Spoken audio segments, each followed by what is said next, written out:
Good morning children. हमारा lesson 16 चल रहा था। लेसन का नेम था ग्रेट पर्सनालिटीज़। कल हमने स्वामी विवेकानंद के बारे में डिटेल से पढ़ा था।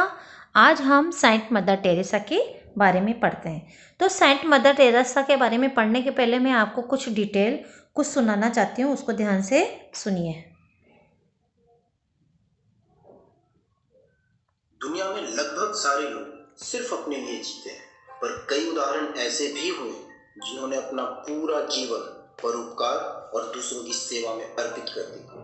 मदर टेरेसा भी ऐसे ही महान लोगों में से एक हैं, जिन्होंने अपनी पूरी जिंदगी सिर्फ दूसरों के लिए जिया है, जिनका हृदय संसार के तमाम दीन दरिद्र, बीमार, असहाय और गरीबों के लिए धड़कता था, और इसी कारण उन्होंने अपना पूरा जीवन उनके सेवा और भलाई में लगा दिया। मानवता और उसकी शांति के लिए आजीवन स्वयं को समर्पित रखा। मदर टेरेसा को बहुत से पुरस्कारों से सम्मानित किया गया है, जिनमें 1979 में मिला नोबेल पीस प्राइज भी शामिल है। 19 अक्टूबर 2003 को उन्हें कलकत्ता की भाग्यवान टेरेसा की उपाधि भी दी गई थी। तो आइए जानते हैं मदर टेरेसा की detailed life story. Mother Teresa का जन्म 26 अगस्त 1910 को मैसिडोनिया के स्कोप शहर में हुआ। मदर टेरेसा का वास्तविक नाम एग्नेस गोंछा बोयाजिजू था।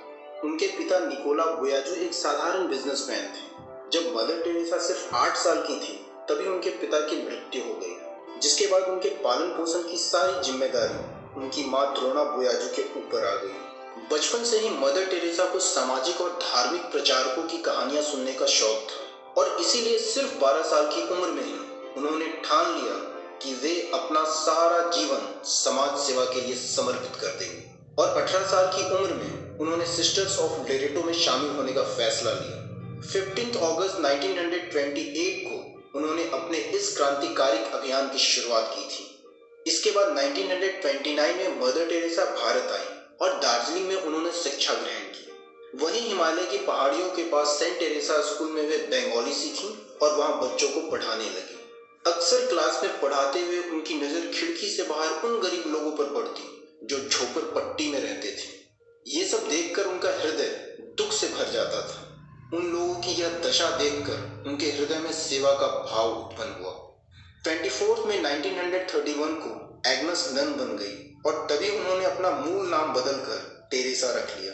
उन्होंने स्वयं लिखा है, वह 10 सितंबर 1940 का दिन था जब मैं अपने एनुअल वेकेशन पर दार्जिलिंग जा रही थी। उसी समय मेरी अंतरात्मा से आवाज उठी कि मुझे सब कुछ त्याग कर आजीवन गरीबों की सेवा करते हुए अपने शरीर को त्याग कर देना चाहिए। 1943 में शहर में बड़ी संख्या में मौतें हुई। लोग गरीबी से वैसे भी बेहाल थे कि कुछ ही सालों बाद 1946 के हिंदू मुस्लिम दंगों ने तो कोलकाता शहर की स्थिति और भी भयावह बना दी। ऐसी परिस्थिति में मदर टेरेसा ने लोगों की खूब सेवा